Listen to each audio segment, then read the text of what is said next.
everybody. I'm Tom Vassell. And I'm Joy Evans. Today we're taking a look at a game which is unfortunately very boring named, called Guildlands. Guildlands. Choose your guild, lay your tiles, rebuild the city.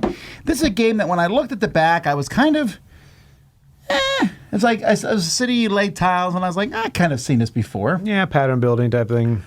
But then it was explained to me that in this game there are 6 guilds, and there's a 7th one floating around if you can find it. But there's 6 guilds in the box, and each of them plays differently and scores differently.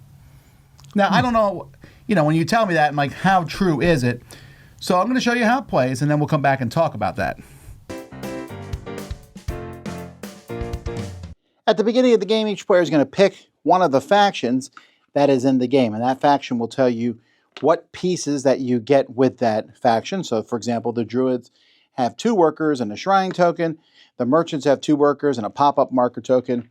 So whatever faction, let's say I'm the faction, the Gardeners Guild, I will get these 5 pieces. This tile with a yellow back is placed in the middle of the table, and there are 5 tiles nearby it.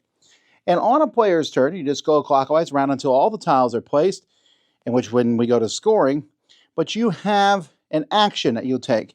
So you have a tile action, you must do one of it. So for example, the gardeners will lay a tile, which can be any of these 5 face-up ones, or one off the bottom of the deck. You just connect it to the tiles that are out there already. Or they can rotate an empty edge tile. So if this tile was here, they could rotate this as their main action. And you know what? The Wizards Guild has the same 2 actions. The road toll, though, once per game, they can lay 3 tiles at once. The City Watch Guild can rotate an empty one or rotate 2 empty ones. This one, they can lay a tile where they can peek at the top tile in the stack. They get to pick which one comes out. And the Merchants Guild, they get to lay a tile on top of another tile. So everyone has to pick one of those. And then you have optional special actions that you may also do one of them. Now, these optional special actions often involve placing a worker out on the board. And the thing about workers is you're never allowed to move or maneuver a piece with a worker on it. And workers also can move following the roads. And as time goes by, the city's going to get bigger and bigger. So some tiles will no longer be on the outside where they can't be moved. Meanwhile, everyone is trying to get their scoring objectives. So this will continue until all the tiles are placed. Then we score. So once you are finished with putting out all the tiles, each player is going to score, and it will show you on the back of your boards. It tells you in the front how you score, but it will show you how each of them scores. So, for example, one person gets points for the longest road that's connected, and they have a bridge that will connect that road. One person, the Wizards Guild, these towers. So they'll look here, and they'll make a square or a rectangle with their towers, and then count each tower that's in a spot. Whoever has the markets is trying to control the biggest group of markets. Whoever has the temple here is trying to score tiles that are in line with that temple. The parks is trying to score big parks. The person with towers wants as many towers on the outside of the city as they possibly can.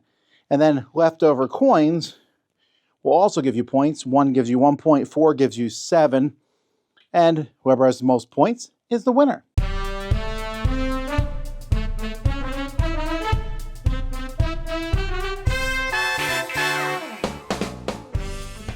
Fortunately, even though every guild plays differently, they all play basically the same. You take a tile, usually you're placing a tile. Right. There's a few that are different. The one that can look at a tile before they place it. The one that can put a tile on top of stuff. But the scoring is really where it's different. Everyone has somewhat different actions. They do. Scoring's big time different, but the special abilities, like the third action, some of them do have, I think is where it makes those factions a lot different. I should mention, because I know that when I talked about this game, and I explained that at the end of the game, coins give you points, and I didn't mention it in the overview, coins. You can spend a coin to get an extra action on your turn if you want to. So you can take 2 actions. Pretty useful thing. You get a coin if each of the streets have different colors. If you put 3 in a row, you get an extra coin. Right. So I should mention that's something to do. That's an extra thing to do. But this game really is intriguing on how the different things score. It is. I mean, the whole thing is, I compare this to games like Villains where everybody is so different in their scoring. You have to know how everyone else scores as you play. Because this game is as much about defense as it is offense. Yeah, that's one thing that might be a slight negative. I don't think it's that complicated. There's games that have asymmetrical sides that are like, ooh, I can never figure out what you do. I can figure out what everyone in this game does. Yes. But Joey's right. Unless you want to play a real quick game kind of to get you, okay, now everyone understands how it works. Now, I should not let the wizard make a gigantic rectangle. I should not be letting the city watchman put blue towers on the edge of town everywhere. Right. But because of that, once you know how to play the game, it kind of feels like a take that. I'm like, did you want this tile? It's going over there. And then I'm putting my guy on it so you can never rotate it. That's what I like. When you put your bodyguards, like, you cannot touch this anymore. And I like seeing people, if you do it and then they undo it, then you redo it, then you undo it. And you see that back and forth a lot. I think that's why it really shines with more players, too. I agree. We tried this with 2, and I thought it's fine at 2. Right. But with 4, I have to think about everything. I'm trying to make myself big. I should stop Joey. But I'm not going to stop Joey at the expense of letting Camilla get points. Yes. And it's, I don't know, I find this to be a charming game. It feels like an older classic game to some degree. It's not that complicated. I wouldn't call it gorgeous, but it looks functional on the table. And once you get the different factions, they zing back and forth in a really interesting way.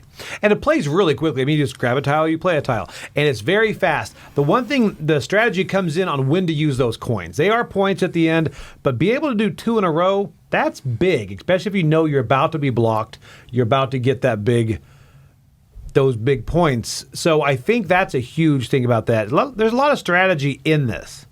And it says 60 minutes on the box. That's close, yeah. But it can be a lot less than that. 60 minutes is when you're playing with 4 I haven't played with 6, and I probably wouldn't. No. Although, I might give a 6-player game a try. Just to see all 6 powers in the same game. I agree, because that would make every single tile. The thing about 2 players is there are some tiles that neither one of us benefit for.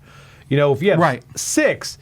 every tile is going to benefit somebody. Although with 4, almost every tile benefits somebody anyway. Yeah.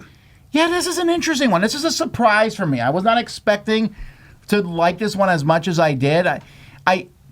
It's not perfect. You can still run into a game where you just, there's probably, I think, 1 tile for most factions that has all 4 of your things on it. Yeah. Or maybe 2, and it's possible you don't get those. Right. And other people are out placing, it just can happen. You might not score a lot of points. But as an exercise, it's a very entertaining, quick 45 minutes for me. And the quick is really what's big. If you get frustrated at games or gamers, this may not be for you, but it's quick. It plays fast, and the people, seeing around the table, you're going to get blocked a lot. So you just have to know that going in. Yeah, what would you give it? I'm giving it a 7.5 on this. I really do like it. It's not it's mean, but again, a mean game, and I really think it's close to 45 minutes. I think that benefits from the short length. And also, I think that people are going to gravitate to blocking the more easier to understand factions. Like some of them are a bit more complicated, but everything is so different, which I really like. They're similar, but then I think there's enough differences in the factions to keep them unique. I agree on that. They're not that different, but they're also different enough that they have a cool feel to them. You're going to get points. You're constantly stopping everybody else from getting points, and I don't mind that. This is the kind of game where I'm okay with that. It's not a gang up on one person. It's a who's doing really well. I don't think you should have that giant park there. Right. Let me mess it up or whatever. I'm giving this an 8. I think it's fun. It feels fresh to some degree. I haven't played many games that are like this, so I like that. I wish the name wasn't so kind of mind-numbing. I don't think this is going to get pulled off the shelf a lot in the library, but we'll have to wait and see. But it's a good start. I like to see more from this designer and company. That's Guildlands. I'm Tom Vassell. I'm Joy Evans. See you next time. And block.